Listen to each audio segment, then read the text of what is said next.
Maharashtra Bhushan doctor Nanasaheb Dharmadhikari यांच्या 1 मार्चच्या जन्मदिनानिमित्त संपूर्ण देशात आज 1 मार्च 2026 रोजी डॉक्टर श्री नानासाहेब धर्माधिकारी प्रतिष्ठान रेवदंडा तालुका अलिबाग जिल्हा रायगड तर्फे महास्वच्छता अभियान मुंबई परिसरात राबवण्यात आले होते। स्वच्छता अभियानामध्ये प्रत्येक विभागातील शहरातील श्री सदस्य मोठ्या संख्येने सहभागी झाले होते। मुंबईतील कुलाबा श्री समर्थ बैठक यांच्या वतीने मुंबई लोकभवन परिसरात श्री सेवा निमित्त स्वच्छता मोहीम राबवण्यात आली।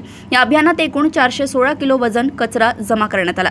स्वच्छता मोहिमेप्रसंगी राज्यपाल महोदयांचे सहसचिव एस राममूर्ती आणि जनसंपर्क अधिकारी रमेश काशीकर साहेब यांनी उपस्थित राहून स्वच्छता अभियानात भाग घेतला आणि हा महास्वच्छता मोहीम उपक्रम मोठ्या उत्साहात संपन्न झाला। कार्यकारी संपादक श्री दीपक भोगल यांची रिपोर्ट।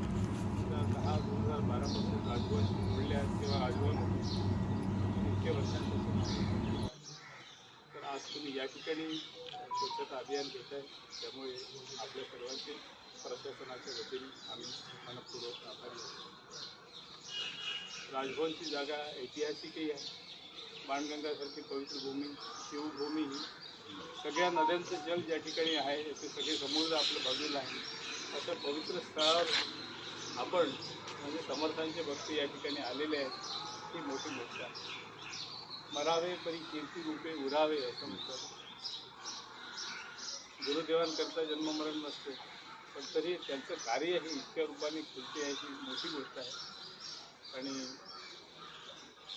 डॉक्टर अप्पासाहेब धर्माधिकारी साहेब हे राज्यपाल महोदयांचे स्वच्छता दूत, त्यांनी या संस्थेने फार मोठं काम आपलं त्यावेळी केलं होतं आणि आजही करत आहे, ही खूप समाधानाची गोष्ट आहे।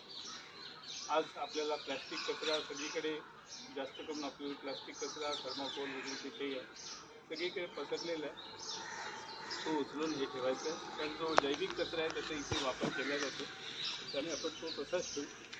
सुस्तीचं तुम्हाला सांगायला नको, तुम्ही सुस्तीने सगळे राहणारे आहात सगळे, तर आज सगळं कॅम्पेन तुमचं यशस्वी हो या सर्वांच्या वतीने शुभेच्छा देतो आणि आपण आता याला सुरुवात करणार आहोत।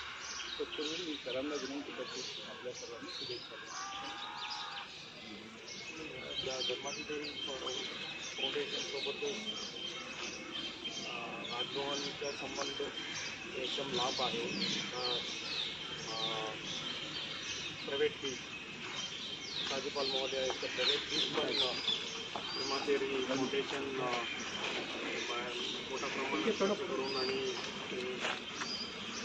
वृक्ष लागवड करून ते देखभाल दुरुस्ती देखभाल पण सातत्याने बरेच वर्षापासून करत आहे आणि ते प्रायव्हेट बीच पण आता तिकडे जाऊन सकाळी